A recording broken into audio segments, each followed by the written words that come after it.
mga sis! I'm back again! Kumusta kayo?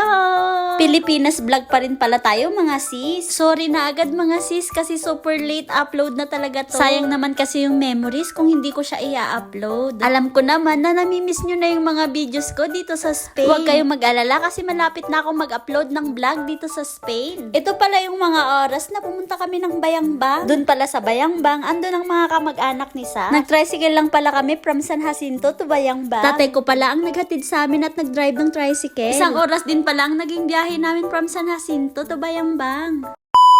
At sa wakas, andito na kami sa Bayambang. Dito pala ang bahay ni Ate Beng. Alam ko na-meet nyo na siya sa last vlog ko nung nasa Olonga po kami. Ang refreshing dito sa kanila kasi tignan nyo naman ang daming puno tapos may duyan pa. Pagkarating pala namin dito sa Bayambang, nagmerienda muna kami. Then umalis na din kaagad sila tatay. Medyo malayo din kasi tong Bayambang sa amin kaya umuwi na din sila agad. At maya-maya lamang dumating na din dito si sis. Ayun na pala si sis.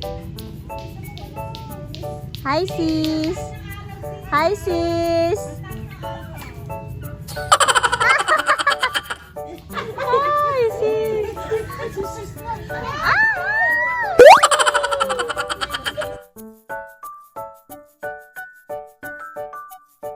Tayo, nakaganon parang teacher kami. Paano? Hindi ka kasi dollar. Ah, diba? Sino? Si Ante, pagka naman siya tayo. Yung dumating pala kanina, si auntie yung naka-pink. Tita yan ni Sa, kapatid ng mama niya. And nakita nyo na rin siya sa mga vlog ko dati sa Olonga po. Maya-maya lamang, dumating na din ang uncle niya. Isa din sa mga kapatid ng mama niya. Mamamasyal pala kami, kaya ito, samahan nyo kaming mamasyal. Dalawang sasakyan nga pala kami. At dito kami sasakay sa sasakyan ni si auntie. Sa nakita nyo sa video, nauuna na sa amin yung pulang sasakyan. Sila yung isang kasama namin, yun yung sasakyan ng uncle ni Sa. Dito nga pala kami pumunta sa St. Vincent. Nanalo daw pala to sa Guinness Book World of Record. Siya daw ang pinakamataas na estatwa sa buong mundo. Syempre, nag-search ako kung totoo nga at ayan nga, totoo nga. Akalain nyo yun. Sobrang laki nga talaga. Ang gagaling naman ng mga gumawa nito.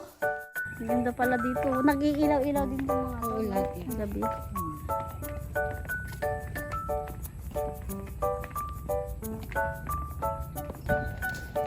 Give me a medicine, hold me like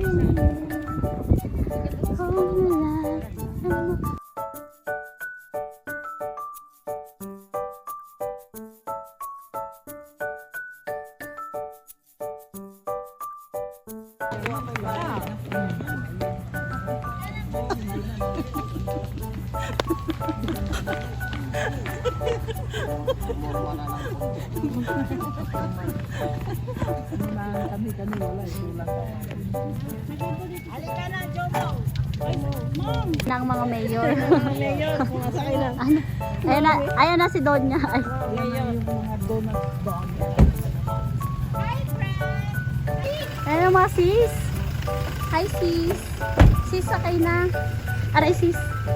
Aray ko, sis. Aray ka sis. Wait lang sis. Nandyan na ako. Ayan na. Ah. Hi sis. Hi sis. Sis, ikaw okay ka lang? Ay, sako. Diba? Ayun na, ano, para tayong bodyguard. Nasa likod. After naming mamasyal, syempre alam nyo na ang kasunod ng pamamasyal. Mga gutom yarn. Kakain naman kami. At alam nyo ba na bumiyahe lang naman kami ng 1 oras para lang makapunta dito sa Binmalay. Dito pala kami kakain ng dinner. At sa nakikita nyo naman, ginabi na nga kami. Sa mga oras na yun, hinihintay pala namin yung isang sasakyan na kasama namin. At maya-maya lamang, dumating na din sila. Kaya ito na nga at papasok na kami. Tara, pasok po tayo. Hello mga sis. Anong ginagawa nyo dito mga sis? Hihintay siya ng barbecue. Barbecue. Parang buffet dito. Hindi ka na sa mulo ko kasi nagibakit ako eh. Samahan mo na, natakot siya. Baka kainin siya ng mumu. Ay, sorry. Ang ganda ng ambience dito sa loob. Tignan nyo naman, ang sosyal. Pagkapasok namin sa loob, umorder na kami agad ng mga pagkain namin. Syempre, mga gutom na yarn. Sorry na agad mga sis kasi nakalimutan kong mag-video nung kumakain kami at nakalimutan ko ding i-video yung mga pagkain. Ito nga pala yung mga oras na tapos na kaming kumain. Hanggang dito na lang muna ulit. Salamat po sa lagi nyong panonood. I love you all.